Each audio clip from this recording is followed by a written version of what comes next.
नमस्कार विद्यार्थी मित्रांनो, मी Vishakha Sawant S education channel मध्ये आपलं स्वागत आहे। आज आपण टेन्सचा पुढील भाग म्हणजे जो दुसरा भाग घेणार आहोत। जे टेन्सचे तीन प्रमुख भाग आहेत त्यापैकी आपला सध्या प्रेझेंट टेन्सचे जे चार उपप्रकार आहेत त्याचा अभ्यास सुरू आहे।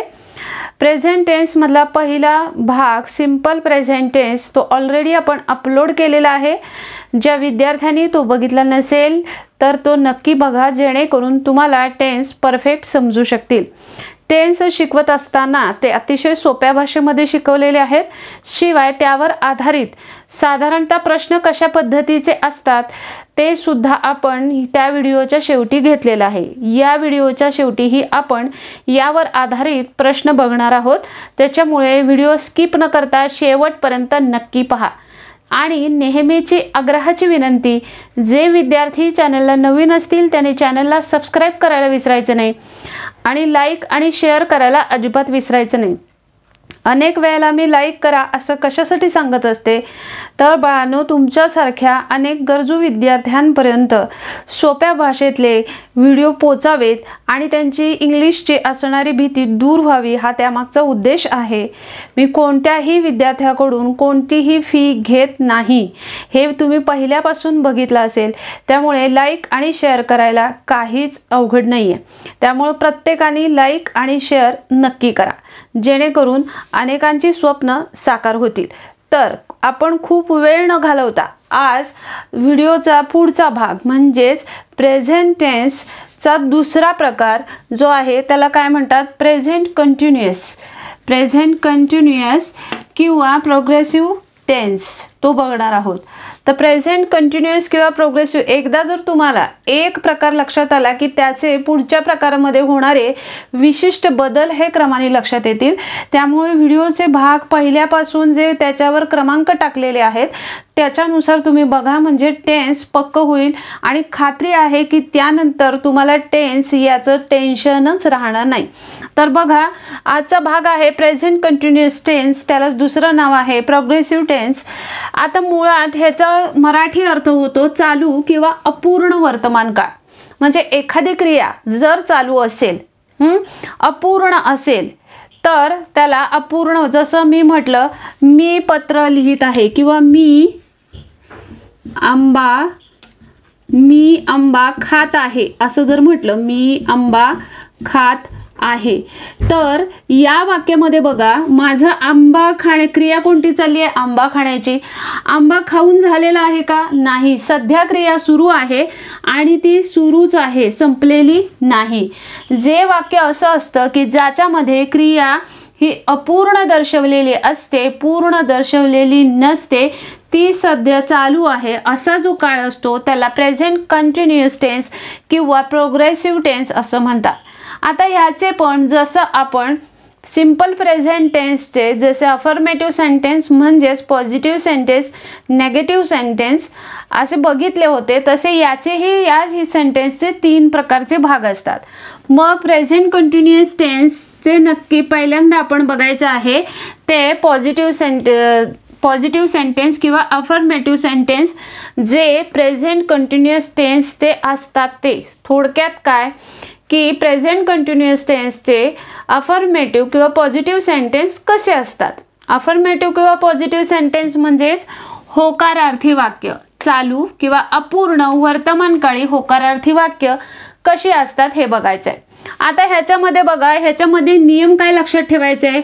एस म्हणजे काय, सब्जेक्ट। सब्जेक्टच्या पुढे एम, इज, आर यापैकी हेल्पिंग वर्ब असतं, शिवाय V4। आता V4 जर अनेकांना कळत नसेल, कारण काय माहिती आहे का, काही पुस्तकांमध्ये S plus am, is, are plus V1 plus काय लिहितात, ING असं लिहितात, प्लस ऑब्जेक्ट असं लिहिलेलं असतं। तर हे असं लिहिलेलं असतं, हे V1 प्लस ING म्हणजेच काय असतं, V4 असतं। त्याच्याऐवजी मी तिथं काय लिहिलेलं आहे, V4 लिहिलेला आहे. मग V4 किंवा V1 प्लस ING म्हणजे काय, तर क्रियापदाचं जे पहिलं रूप असतं त्याला ING जोडायचं असतं. तुम्हाला हे समजलं नसेल तर ओके, हे समजत असेल तर असंही लिहा चालेल की क्रियापदाचं जे पहिलं रूप असतं त्याला ING जोडायचं असतं. फॉर एक्झाम्पल काय की जसं बघा, ईट, एट, इटन, ईटिंग. आता हे क्रियापदाचं काय आहे, पहिलं रूप आहे V1. हे काय आहे, V2 आहे. हे काय आहे, V3 आहे. आता पहिलं रूप काय आहे बघा, ईट. तर ह्या ईटला काय केलेलं आहे, ING जोडलेलं आहे. म्हणजे हे काय आहे, V4 आहे. आणि क्रियापदाची 5 कशी रूपं तयार होतात, तर तेच इट्स असं होतं, EATS. म्हणजे हे जे 5वं रूप असतं तिथं S किंवा ES जोडतात. अशी क्रियापदाची 5 रूपं होतात. म्हणजे हे काय आहे, V5 आहे. तर इथं लक्षात आलं तुम्हाला की ईट हे V1 म्हणजे क्रियापदाचं पहिलं रूप, एट क्रियापदाचं दुसरं रूप, इटन क्रियापदाचं तिसरं रूप, आणि इटिंग म्हणजे हे क्रियापदाचं जे पहिलं रूप आहे ते लिहितात आणि त्याच्या पुढे प्लस काय करतात, ING करतात. म्हणजे हे काय झालंय, V4. आणि म्हणूनच इथं मी काय लिहिलेलं आहे, शॉर्टकटमध्ये V4. त्यानंतर V5 काय असतं की S किंवा ES मूळ जे क्रियापद असतं त्याला जोडतात. ह्याचे नियम मी तुम्हाला ऑलरेडी सांगितलेत.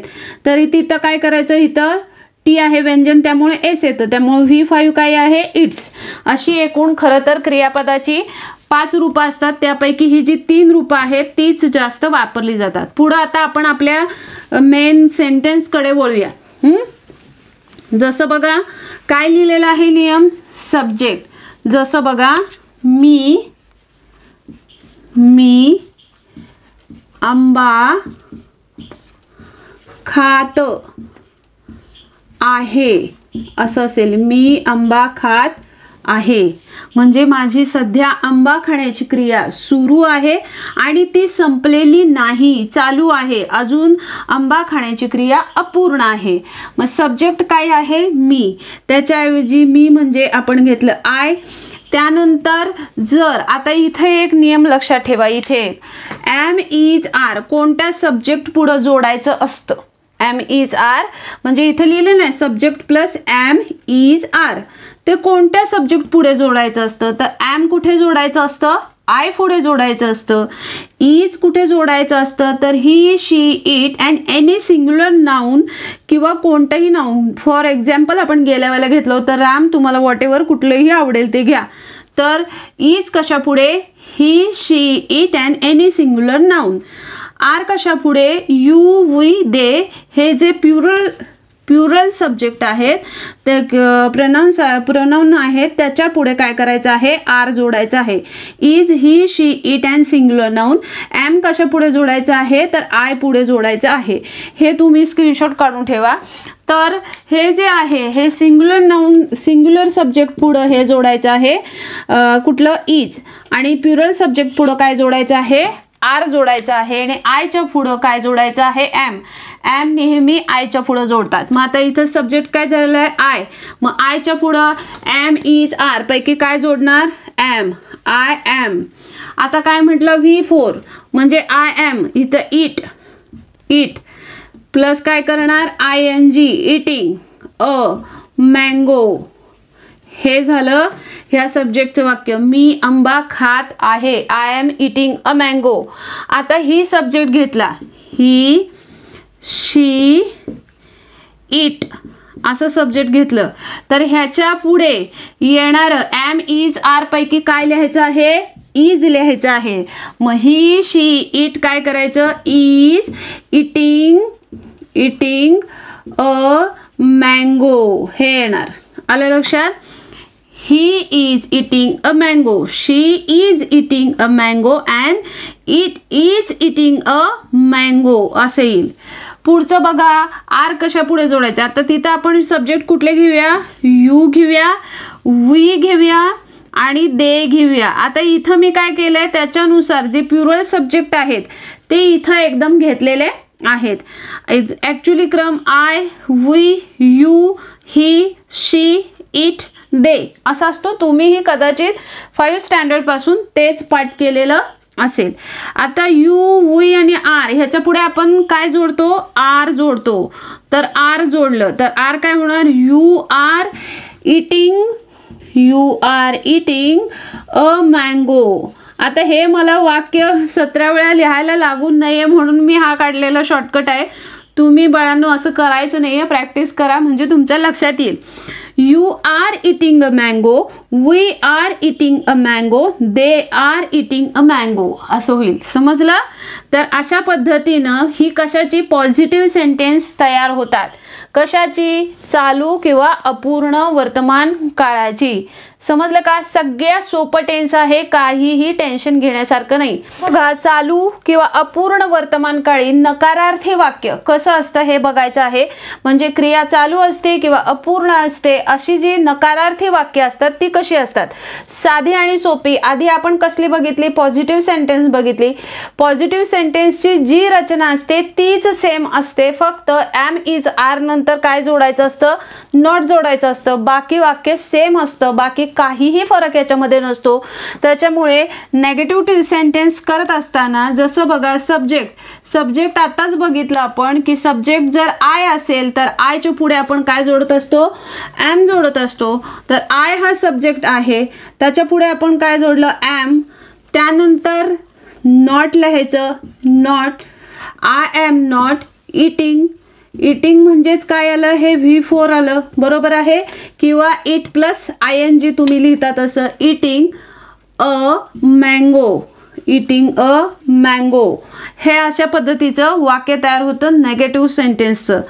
तेच ही शी इट आणि एखादं सिंग्युलर नाऊन किंवा आपण म्हणजेच राम जर घेतलं तर हे काय सगळे सब्जेक्ट आहेत, सिंग्युलर सब्जेक्ट आहेत.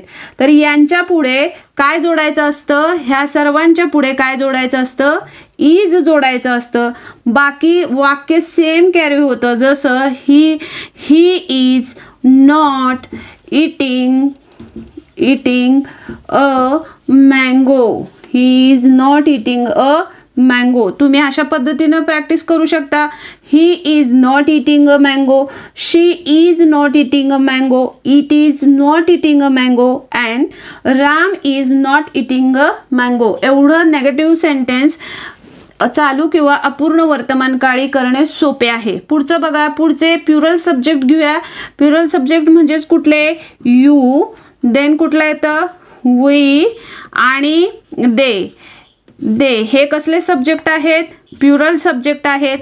त्यांचं पण सेम काय करायचं आहे, यू, वी आणि दे याच्या पुढे आपण काय जोडत असतो, आर जोडत असतो. त्यामुळे आर पुढचं वाक्य सेम हे आहे असंच कॅरी होतं.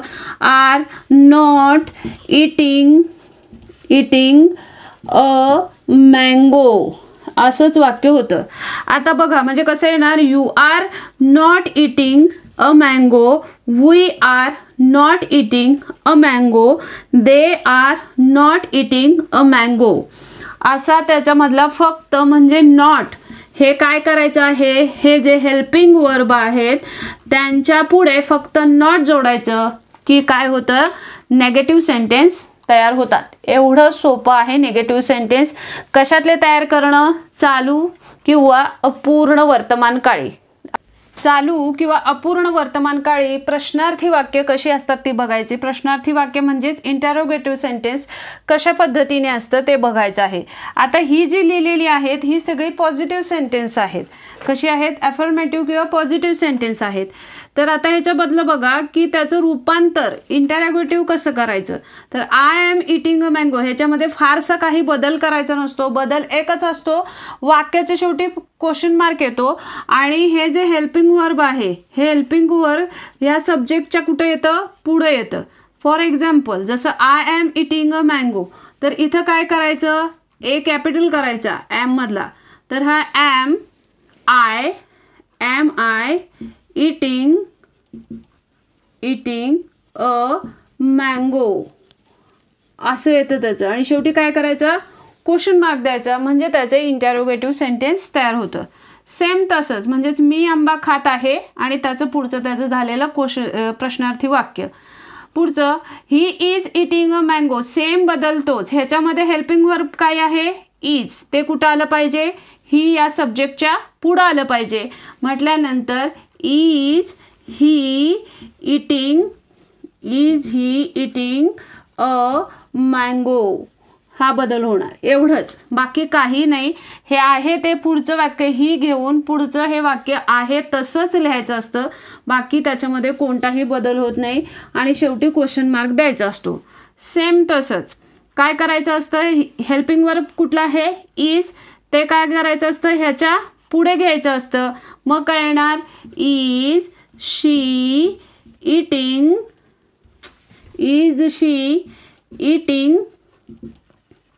इटिंग अ मँगो असं होईल. आलं लक्षात? पुढं पण इटचं पण सेम तीच टाईप. इज काय करायचं आहे? सब्जेक्टच्या पुढे घ्यायचं आहे. इज इटिंग अ मँगो असं वाक्य होईल. त्यानंतर राम घ्यायचं. रामच्या पुढे हेल्पिंग वर्ब काय आहे? इज. ते काय करायचं? रामच्या पुढे म्हणजे सब्जेक्टच्या पुढे. इज राम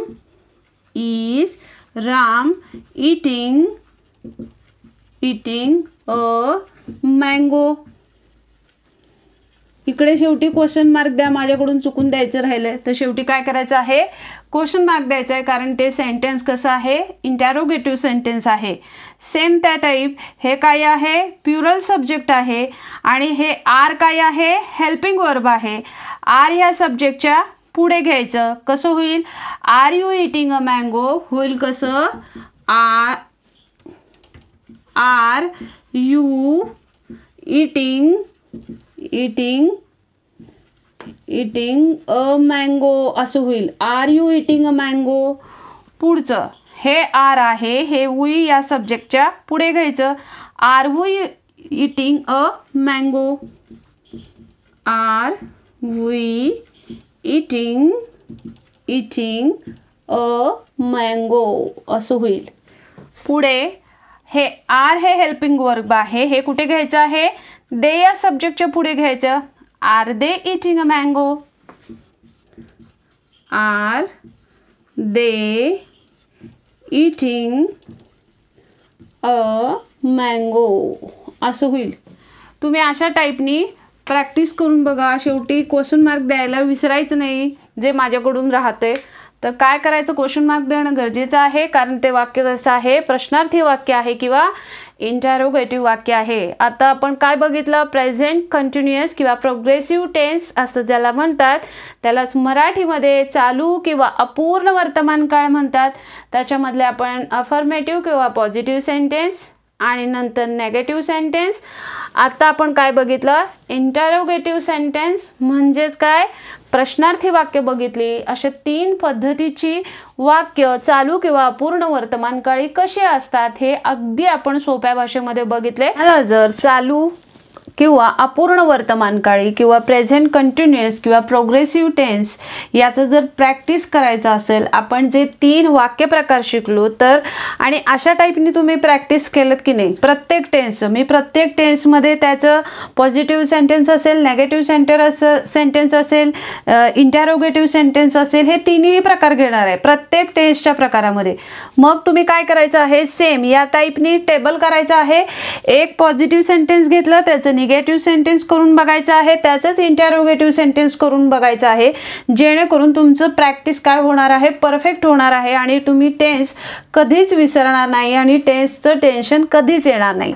आता बघा इथं प्रॅक्टिस कशा टाईपनी करायचं आहे आणि बदल काय होतोय हे कळण्यासाठी मी तिथं रेड पेननी लिहिलेलं आहे. आय एम रायटिंग म्हणजे आयच्या पुढे हेल्पिंग वर्ब काय येते? एम.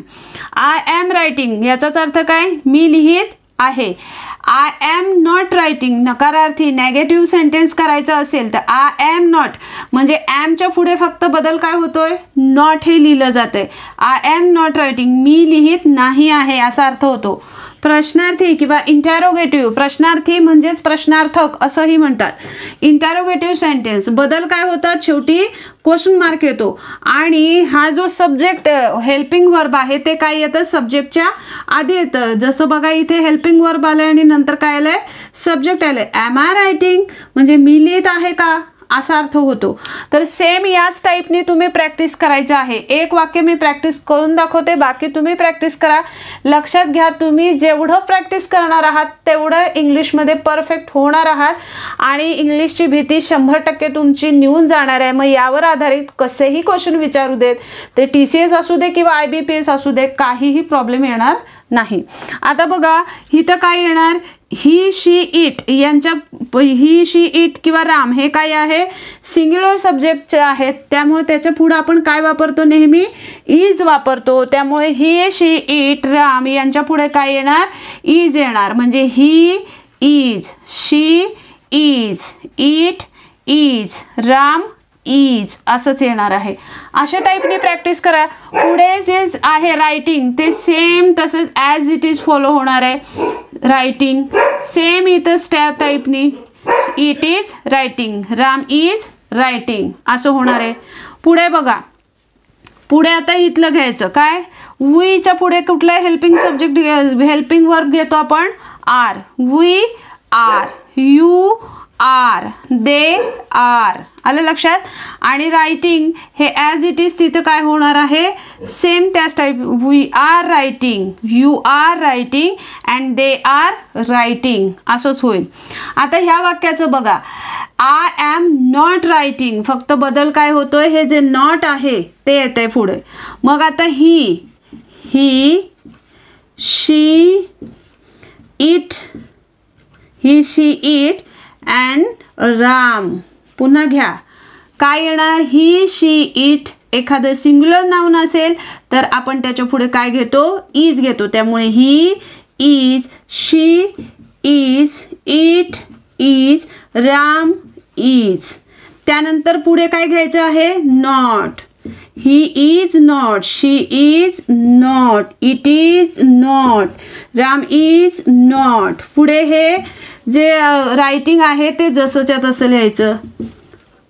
रायटिंग सेम इकडं पण तेच त्या टाईपनी फॉलो होणार आहे. He is not writing, she is not writing, it is not writing, Ram is not writing. काय अवघड आहे का ह्याच्यामध्ये. त्यानंतर वी, त्यानंतर काय राहिलं, यू आणि दे. ह्याच्या पुढे आपण कुठला हेल्पिंग वर्ब घेतो, आर. आणि काय करतो, त्याच्या पुढे काय लिहायचं आहे, नॉट आणि रायटिंग ॲज इट इज. आलं लक्षात. We are not writing, you are not writing and they are not writing. Same तिथंच. हेल्पिंग इंटॅरोगेटिव्ह सेंटेन्स करायचं असेल तर हेल्पिंग वर्ब जे असतं ते नेहमी सब्जेक्टच्या पुढे येतं. इथं सगळीकडं हेल्पिंग वर्ब काय आहे, इज आहे. ते इज काय करायचं आहे, पुढे घ्यायचं आहे. त्याच्या पुढं काय येणार, is, is he writing, is he writing. शेवटी क्वेश्चन मार्क द्यायचा. Is she writing, is she writing, is it writing असं येईल. शेवटी क्वेश्चन मार्क द्या. त्यानंतर राम असेल तर इज राम रायटिंग असं येईल. त्यानंतर वी, यू आणि दे ह्यांना हेल्पिंग वर्ब काय आहे, आर. ते आर पुढे घ्यायचं. Are, we are we writing, are we writing question mark द्या. त्यानंतर सेम ॲज इट इज येणार. Are you writing, are they writing आणि शेवटी काय द्यायचं आहे, क्वेश्चन मार्क द्यायचा आहे. अशा पद्धतीनं काय करायचं, एकदा प्रॅक्टिस करून घ्यायची. शेवटी एखादं टेबल घ्यायचं आणि त्या टेबलमध्ये affirmative means positive, then negative means नकारार्थी वाक्य, इंटॅरोगेटिव्ह मीन्स प्रश्नार्थी वाक्य किंवा प्रश्नार्थक वाक्य असं त्यांचं प्रॅक्टिस करायचं. आणि मग आपल्या लक्षात येतं की ही सेंटेन्स एक्झॅक्टली कशाची आहे, तर चालू किंवा अपूर्ण वर्तमान काळाची आहेत आणि कशा प्रकारे त्या वाक्यामध्ये पुढे जाऊन चेंजेस होत राहतात. अगदी सोपं आहे, काहीही अवघड नाही.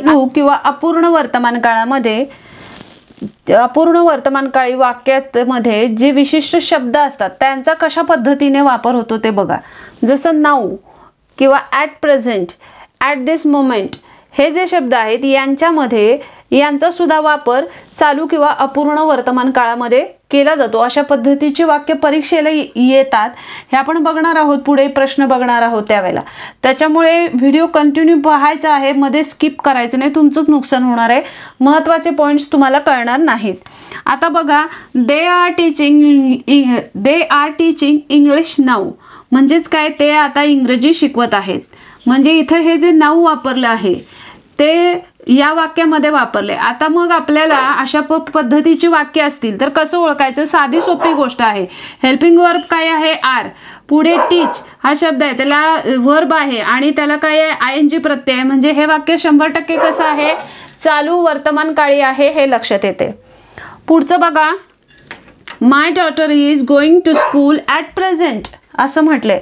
आता ह्या वाक्यामध्ये काय केलंय, ॲट प्रेझेंट वापरले म्हणजे सध्या. माझी मुलगी सध्या शाळेत आहे. आता हे पण ते काही नाही कळलं समजा वाक्याचा अर्थ, तर इथे इज हेल्पिंग वर्ब आहे, गो हे मेन वर्ब आहे, त्याला काय जोडलंय, ING. म्हणजे हे पण वाक्य 100% कसं आहे, चालू वर्तमान काळी आहे.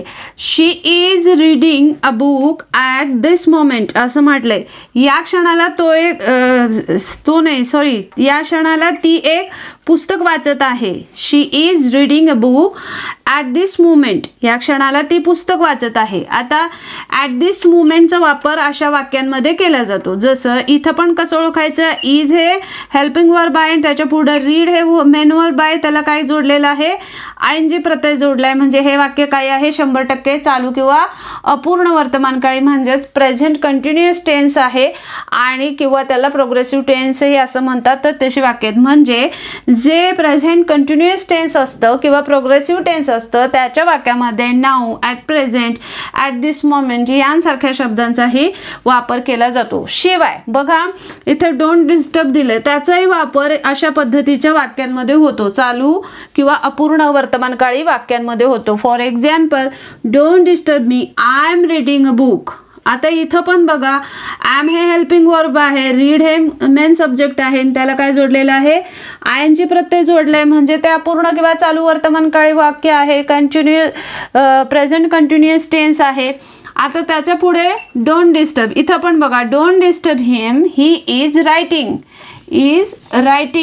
ह्याच्यावरूनच कळतं इथे म्हणजे डोंट डिस्टर्ब सारखे वर्ड्सही वाक्यामध्ये वापरलेले असतात. कसल्या, चालू किंवा अपूर्ण वर्तमानकाळी म्हणजेच प्रेझेंट कंटिन्युअस टेन्समध्ये किंवा प्रोग्रेसिव्ह टेन्समध्ये डोंट डिस्टर्ब वगैरे यांसारखेही शब्द वापरून पुढे वाक्य त्याच टाईपने कंटिन्यू केलेलं असतं. अशा पद्धतीची वाक्य जर असतील तर गोंधळून न जाता सरळ पुढचं वाक्य नीट वाचायचं. त्यातलं हेल्पिंग वर्ब काय आहे, मेन वर्ब काय आहे, त्याला काय जोडलेलं आहे, हे जर तुम्ही नियम नीट लक्षात ठेवलेले असले तर कोणत्याही पद्धतीची वाक्य येऊ देत, परीक्षेला तुम्ही नीट ती हँडल करू शकता. काळावर परीक्षेला येऊन गेलेले प्रश्न बघूया. कोणत्या काळावर, प्रेझेंट कंटिन्युअस किंवा प्रोग्रेसिव्ह टेन्सवर आधारित. जसं बघा, फर्स्ट क्वेश्चन काय आहे, don't disturb me, I dash dash my homework. PSI STI assistant 2008ला हा क्वेश्चन येऊन गेलेला आहे. आता मगाशीच मी सांगताना सांगितलं डोंट डिस्टर्ब यांसारखा शब्दप्रयोग कोणत्या वाक्यांमध्ये होतो, प्रेझेंट कंटिन्युअस टेन्समध्ये होतो.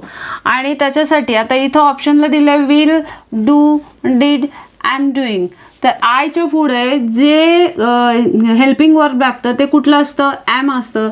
आणि त्याच्या पुढे डू हे काय आहे, मेन वर्ब आणि त्याला प्लस काय आहे, ING. आणि म्हणून याचं आपलं उत्तर असेल करेक्ट आन्सर पर्याय नंबर 4. पुढचं बघा, I am dash dash a film tonight. Rajyaseva 2018ला हा क्वेश्चन येऊन गेलाय.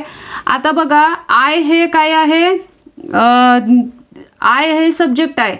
आय सब्जेक्टच्या पुढे ॲम काय आहे, हेल्पिंग वर्ब आहे आणि पुढे डॅश डॅश. आता आय ॲम हे जर हेल्पिंग वर्ब असेल तर त्याच्या पुढे काय आलं पाहिजे, मेन वर्ब प्लस काय आलं पाहिजे, ING आलं पाहिजे. म्हणून आपलं आन्सर पर्याय नंबर 3 असेल, seeing. I am seeing a film tonight. आलं लक्षात. पुढचं, choose the correct sentence of present continuous tense. Clerk 2013ला प्रश्न येऊन गेलेला आहे.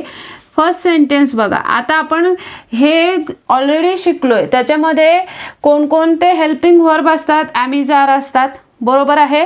शिवाय वर्बचा फर्स्ट फॉर्म प्लस ING असतो किंवा V4 असतं हे सांगितलंय. त्याच्यामुळे आता बघा, they will be drawing a picture. आता इथं ड्रॉइंग, ड्रॉ आणि ING लावलेलं असलं तर इथं काय आहे, विल बी आहे. ॲमिजारपैकी काही नाही, हे होऊ शकत नाही. पुढचं sentence, they have drawn a picture. Have वगैरे काय असतं का ह्या काळाच्या सेंटेन्समध्ये? नसते, त्यामुळे हे पण कॅन्सल झालं. पुढचं बघा, they are drawing a picture. Are हे हेल्पिंग वर्ब असतं या काळाच्या वाक्यप्रकारमध्ये. शिवाय ड्रॉला परत ING प्रत्यय असतो मेन व्हर्बला, म्हणजे सब्जेक्टच्या व्हर्बच्या फर्स्ट फॉर्मला ING प्रत्यय असतो, म्हणजेच V4 असतो. त्यामुळे हे सेंटेन्स करेक्ट आहे. म्हणून आपला आन्सर असेल पर्याय नंबर 3. इथं पण बघा हॅव आहे, त्याच्यामुळे विल हॅव आहे, त्यामुळे हे वाक्य होऊ शकत नाही. पुढचं बघा, प्रश्न क्रमांक 4. Choose the correct alternative. असं म्हटलंय, the boys dash dash fighting. असं म्हटलंय, the boys dash dash fighting. आता बॉयज काय आहे, प्युरल आहे, बरोबर आहे. तिथे इज येणार नाही. त्यानंतर फायटिंग, फाईट ING प्लस काय आहे, ING आहे, त्याच्यामुळे विल येणार नाही. व्हेरी हे काय आहे, ॲडजेक्टिव्ह आहे, त्याच्यामुळे तेही येणार नाही. म्हणजे येणार काय, आर येणार. मग बॉईज आर फायटिंग. आलं लक्षात? म्हणून आपला आन्सर असेल पर्याय नंबर 3. समजलं? जर तुम्ही या वाक्यांचं व्यवस्थित प्रॅक्टिस केलेलं असेल, व्यवस्थित वाक्य कशा पद्धतीने, पॉझिटिव्ह असेल, नेगेटिव्ह सेंटेन्स असतील, इंटॅरोगेटिव्ह सेंटेन्स असतील, कशा पद्धतीने त्याचा बदल होतो हे जर तुमच्या एकदा लक्षात आलं तर कोणत्याही प्रकारची टेन्सची वाक्य तुम्ही पटकन सोडवू शकता. त्याचं तुम्हाला अजिबातच टेन्शन येणार नाही. आशा करते की परीक्षेच्या दृष्टीने हा व्हिडिओ तुम्हाला उपयोगी वाटेल. जास्तीत जास्त विद्यार्थ्यांपर्यंत हा व्हिडिओ पोहोचवण्यासाठी लाईक आणि शेअर करायला अजिबात विसरू नका. धन्यवाद.